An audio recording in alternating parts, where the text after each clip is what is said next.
আজরাইল যখন আমার নবীজির বক্ষ মুবারকের উপর যখন একটু হাতটা রাখলেন, আমার নবী বলতেছে, ও আজরাইল, আমার মোটেও ভালো লাগে না, আমার কেমন জানি কষ্ট হয়, আমি সহ্য করতে পারি না রে আজরাইল। আজরাইল ডাক দিয়ে বলতেছে, আল্লাহর হাবিব, আপনি হলেন এমন একজন নবী, আপনাকে সৃষ্টি না করলে তাম পৃথিবীর কিছুই সৃষ্টি করতো না গো নবী। আপনাকে যদি যাররা পরিমাণ কষ্ট দেই, আমি আজরাইল পুড়ে সারকার হয়ে যাব। আল্লাহ ফরমান করেছেন, আপনাকে কষ্ট দেওয়া আমার জন্য হারাম।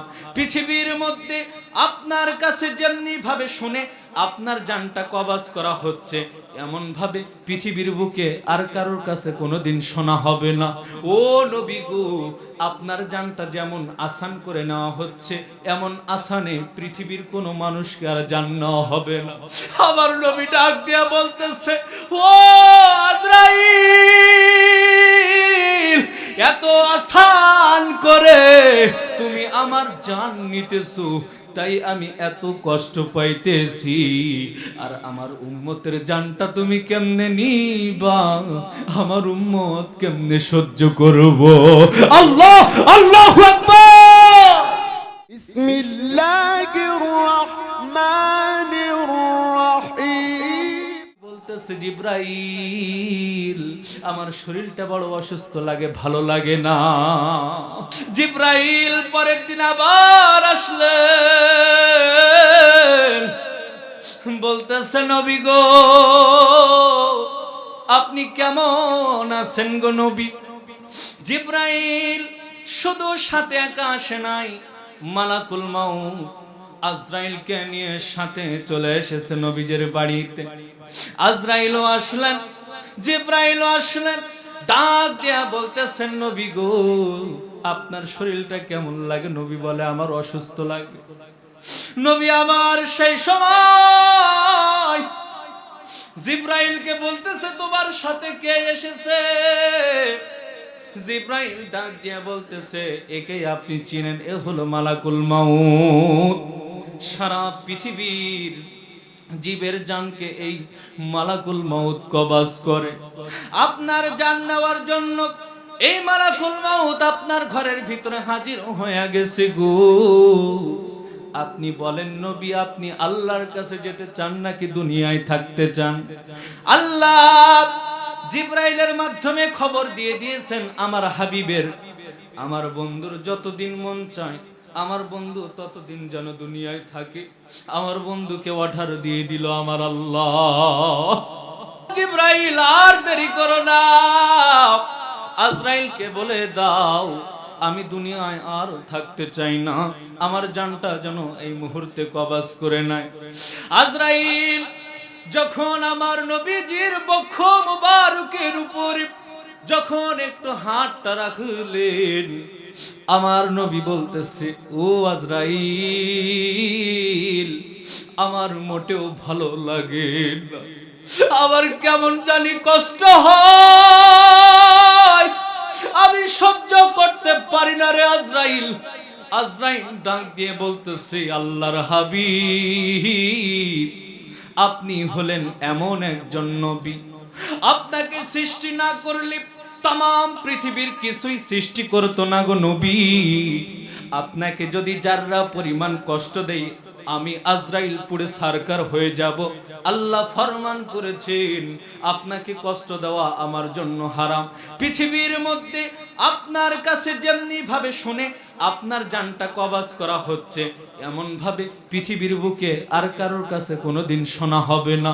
ও নবী গো, আপনার জানটা যেমন আসান করে নেওয়া হচ্ছে, এমন আসানে পৃথিবীর কোনো মানুষকে আর জান নেওয়া হবে না।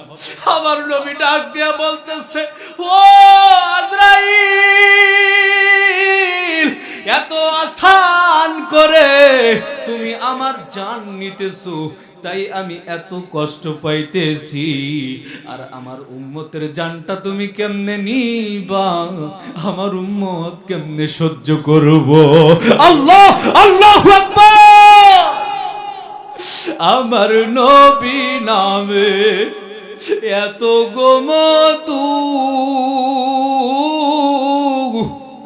আরে আমার কইরাছে জাদু গো, আমার নবী নামে এত গোমতু, আরে আমার কইরাছে জাদু গো, আরে দেখা দিয়া দিদার দিয়া, দেখা দিয়া দিদার দিয়া জুড়াও মনের বেদনা, আমার মন হইয়াছে রে দেওয়ানা, নবী নামে এত মধু, নবী নামে এত মধু, খাইলে মধু ফুরাই না, আমার মন হইয়াছে গো দেওয়ানা, আরে তোমারে পাই ইবার আসে, আরে ঘুরতেছি পাগলের বেশে গো, সুবহানাল্লাহ, আরে তোমারে পাইবার আসে, আরে ঘুরতেছি পাগলের বেশে গো, আরে দেখা দিয়া দিদার দিয়া জোড়াও মনের বেদনা, আমার মন হইয়াছে রে দেওয়ানা, নবী নামে এত মধু, আমার নবী নামে এত মধু, খাইলে মধু ফুরাই না, আমার মন হইয়াছে রে দেওয়ানা, জোরে জোরে বলুন আল্লাহু আকবার। ও ভৈরব নগরের মুসলমান, যেই নবীকে সৃষ্টি না করলে তামাম পৃথিবীর কিছুই সৃষ্টি করা হতো না, ওই নবীর জানটা যদি এমন ভাবে কবজ করা হয়, তাহলে তোমার আমার জানটা কেমন করে নিবে, একটু ভাববেন রে, একটু ভাববেন। আরে সময় গেলে সাধন হবে না, আরে সময় গেলে সাধন হবে না, আরে দিন থাকিতে দিনের সাধন কেন করলি না তুই, কেন করলি না, সময় গেলে সাধন হবে না, কথা বলেন ঠিক কিনা। আর জানো না মন খালে বিলে থাকে না মিন, জল শুকালে, বুঝছেন নি, আরে জানো না মন খালে বিলে থাকে না মিন, জল শুকালে, আরে কি আর হবে, আরে বাধা দিয়ে শুকনা মোহনায়, সময় গেলে সাধন হবে না, জোরে বলুন আল্লাহু আকবার। আপনার আমার জীবনের সময় যদি আজকে শেষ হয়ে যায়, আর কখনো সাধন করে ফিরিয়ে আনতে পারবেন না। আজকে যত কোটি টাকার মালিক আপনি হোক না কেন, আপনাকে যদি বলি আপনার পিছনে যে একটা সেকেন্ড চলে গেছে, আপনার টাকা দিয়ে, ক্ষমতা দিয়ে, আপনার রাগ দিয়ে, মেজাজ দিয়ে, অহংকার দিয়ে